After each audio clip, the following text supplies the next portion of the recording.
السلام عليكم ورحمه الله وبركاته. اللهم صل وسلم وبارك على سيدنا محمد عليه افضل الصلاه والسلام. سيرتنا النهارده هنعمل الزيتون كل سنه وانتم طيبين. ده زيتون اللي هو التفاح يا جماعه، مغسول كويس وشايله منه اي حاجه اللي هي مش كويسه او طريه. دي كميه الزيتون بتاعتنا. هنعمل بقى ايه؟ انا هحط عليها عندي كده، عايزه اقول لكم مقادير الكيلو بياخد ربع كيلو جزر. بتاخدوا عايزين تقللوا كتروا براحتكم. انا هحط الكميه بتاعت المقادير بتاعتي. كيلو ليمون بياخد كيلو ليمون، انا مقطعه كده شويه ليمون مقطعهم شرايح.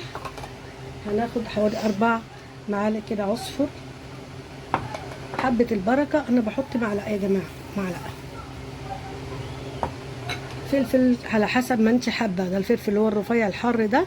عايزه اقول لكم ان انا ما بشقهوش، انا بديله فتحه هنا من فوق بس يا جماعه كده عشان ما يتهريش مني، لان الزيتون بيقعد سنه واكتر باذن الله تعالى.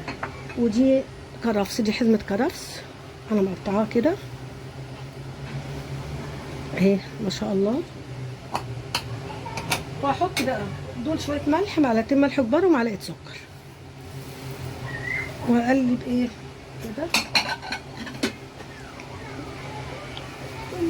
دول شويه هريسه فلفل يا جماعه، شويه هريسه فلفل تحطي على حسب ما انت حابه برده. هنقلب بقى المكونات بتاعتنا دي بسم الله ما شاء الله كده كلها في قلب بعضها، مفيش اسهل من كده. دي طريقه سهله خالص لتخليل يا جماعه الزيتون سواء تفاحي او عزيزي. كده انا قلبت يا جماعه كل المكونات بتاعتنا مع الزيتون. هبتدي انا محضره برطمان كده نضيف ومتعقم، وابتدي اخد الخلطه. بصوا مفيش اسهل من كده. وعبي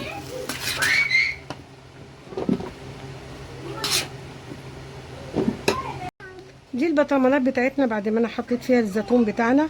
انا عصره ليمون، انا باخد بصي الكيلو بياخد نص عصير ليمون، يعني 2 كيلو بياخدوا كيلو. هحط كده في كل ايه برطمان يا جماعه شويه، ونعصره تاني لو احتجت هحط.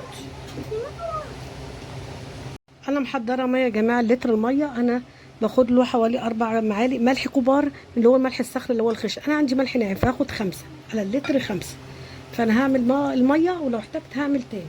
قلب الملح بتاعنا كويس قوي قوي كده. قلبت المحلول بتاعنا الملح مع الميه، مش هنحط لا خل ولا اي حاجه يا جماعه.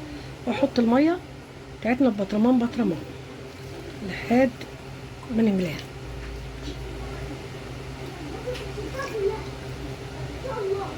بصوا بقى يا جماعه الزيتون، هاجي كده على الوش واحط شويه زيت مش كتير عشان بيفور كده شويه كده. زيت يكون حلو يا جماعه، ما يكونش ليه ريحه. كده على الوش بس عشان تبقى حافظه. القشر بتاع اللي انا خدت المحلول بتاعه اللي هو الخط العصير بتاعه احط كده على الوش كده يا جماعه. عشان ايه؟ مش عايزه اي هواء. انا هقعد اكبس لحد ما البطرمان بتاعي كده مش عايزه فيه اي هواء خالص. بصوا بقى يا جماعه انا محضره كده كيس سندوتشات عادي اهو كده، وادي الغطا، واروح جايه ايه قافله كده. عايزه اسمع التكه كده. بصوا كده التكه بتاعتي سمعتها. هعمل التانيين كده. ده تخليل يا جماعه الزيتون بتاعنا عزيزي او تفاحي باسهل طريقه، مفيش لا اسهل ولا اسرع من كده. ده تفاحي يعني بعد شهر اقدر ان انا افتح عليه، ومن الافضل يبقى بطرمات كده صغيره تفتحوه وتخلصوه عشان يفضل معاكم فتره طويله. جربوه في طريقتي وان شاء الله طريقه ناجحه وهتعجبكم.